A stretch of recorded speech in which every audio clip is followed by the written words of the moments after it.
Hi, I'm Dr. Paul, and welcome to another episode of Ask Your Pediatrician. Today's topic is fussy eaters, coming from Marie in the UK. Thank you, Marie, for that question.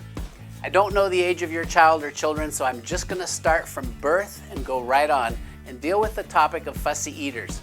Now, when you have a newborn, it's all about presumably getting breastfeeding established, and I'm not an expert lactation specialist, so I'm going to sort of skirt that issue.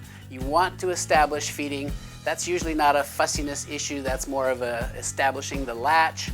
Get help if you're having a hard time getting a good latch. See a lactation specialist. If you're bottle feeding and you're having trouble with a child who seems to resist the bottle, don't use a plastic one. I'm just using this as an illustration. But if this is your baby's mouth, you don't want to hold the bottle and jam it into your baby's mouth, because some babies will just they're threatened by that. They maybe have a gag reflex, and so they're fussy, they're resisting you. So you want to balance your bottle between almost like you would hold a pen, but just let gravity do the work.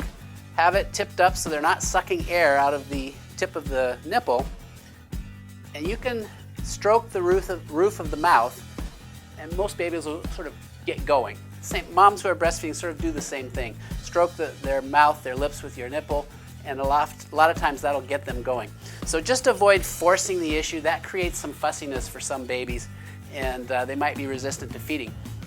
The next kind of fussiness I see, and sometimes this can be in a few weeks even, maybe even in a week or two, but more often it's a month or two out. So you're breastfeeding or bottle feeding, there's definitely just liquids, no solids involved, and you feel like your baby's just pushing away, resisting those feeds.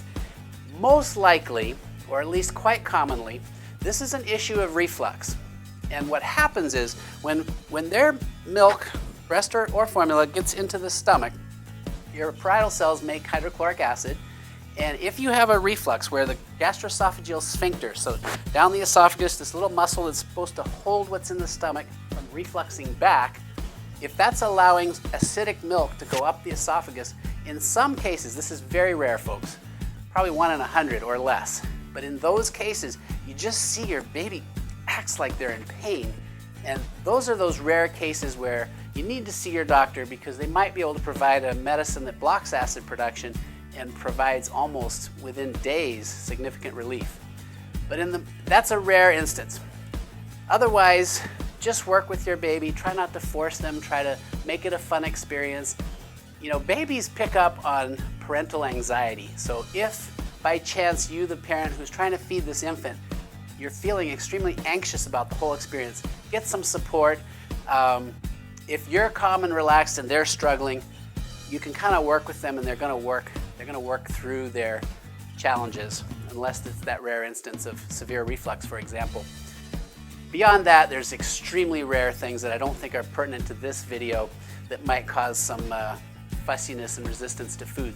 Let's move on to solid food and resistance to that. Now, a few years back, and for the 20 years preceding, the recommendation of all the experts was start solid food at 6 months. That's changed, folks. It's now 4 months. There's good reason for this, because the earlier you introduce proteins, the less allergies. Now, I know that's a total flip-flop from what we used to say, but there's plenty of great studies now, and it makes sense, because what you see early on is what your body sees as self. And so your baby, 4 months old, is not going to develop an immune response and an allergy to those foods that are introduced earlier. So when you first start with solid foods, if you're dealing with a 4-month-old, you've got to use a spoon. Now, I love the book Baby-Led Weaning. However, the book Baby-Led Weaning goes on the premise that you should wait till 6 months to reduce allergies. And by 6 months, you can get kids to grab onto something. So they're sort of anti-spoon in that book. Beyond that, that book is tremendous. Wonderful tips for this very topic that this video is dealing with.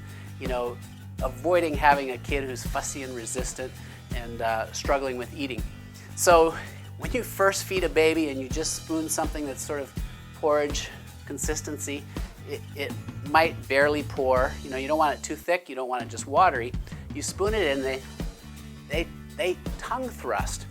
It's not that they don't like it necessarily, you just spoon it back in as long as they're not gagging and choking. And make it fun, make it light, don't make a big deal out of it. You don't have to force it into them. Kind of read their cues, and that will help a lot. Now we move into the fussiness and resistance of food that I think is most commonly experienced by parents, and that is, I want that sweet stuff and I don't want that yucky stuff. I've raised numerous children from babies, 4 of them. I've adopted many more older, and at least my experience was those green foods, whether it's peas or broccoli or spinach, seem to be resisted the most. Now, I know, at least I've read, that in Europe they advise you start with fruits. They're sweeter, they're easier to digest, and babies will get used to the texture and that difference between drinking a liquid and eating a solid. I think that's reasonable advice. In the US, we tend to say start with those green foods, or carrots, squash, sweet potatoes, because you don't want them to get hooked on the super sweet stuff like the fruits. It doesn't really matter, folks. Just have fun with it, get started, and as long as they're not choking and gagging, you just kind of make it fun.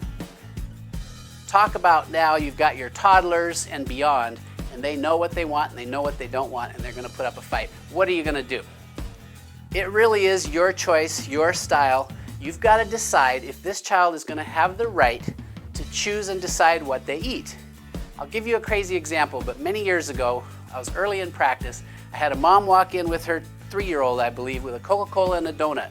It was 9 o'clock in the morning. I said, "What are you doing? Why are they having a Coca-Cola and donut?" "Oh, that's all they'll eat," she said.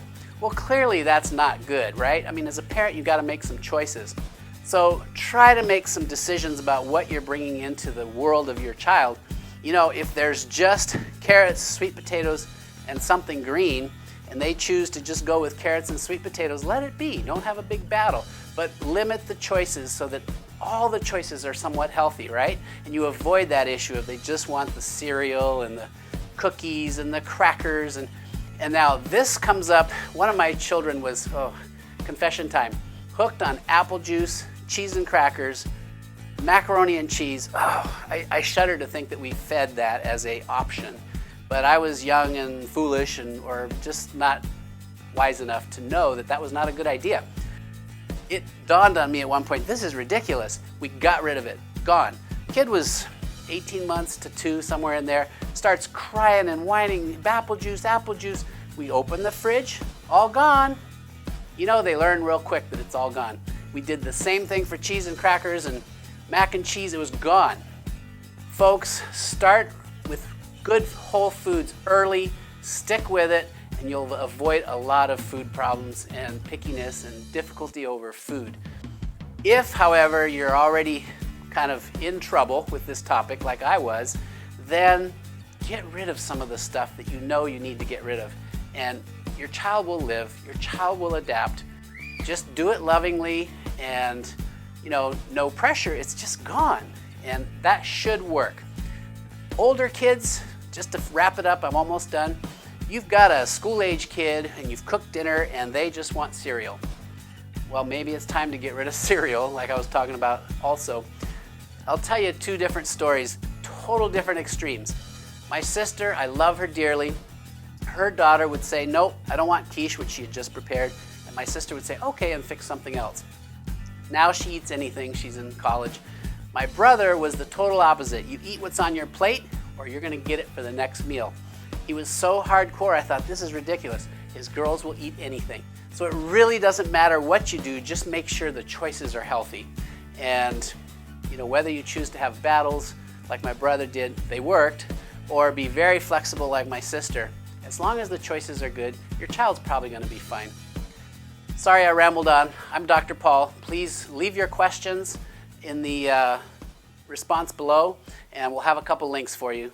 Thanks for watching.